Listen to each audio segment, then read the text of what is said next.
Familia unasikia? Asilimia kubwa vijana wengi wamekuwa wanatamani mafanikio ya haraka sana. Yaani mtu anakuwa anatamani mafanikio ya faster pasipo kutengeneza msingi. Utakuta kijana anapenda kuwa na lifestyle fulani ya mwezi kama nayoishi mimi. Utakuta kijana anatamani kuwa na pesa. Utakuta kijana anatamani kuwa na jina kubwa pasipo kutengeneza msingi. Lifestyle unayoiona, wewe ukimwona mtu yoyote anaishi maisha fulani ya Kinyamwezi ambayo wewe unayatamani, jua kuwa kuna msingi umetengenezwa. Msingi wote ukiona umetengenezwa msingi, yani ukisikia neno msingi, jua kuna pesa zimetumika, jua kuna muda pia umetumika. Unanielewa?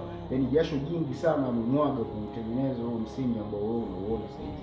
Kwa mafanikio ya haraka ya chapu tu ya kuamka asubuhi ya kuta mafanikio ngumu. Jitahidi kutengeneza misingi.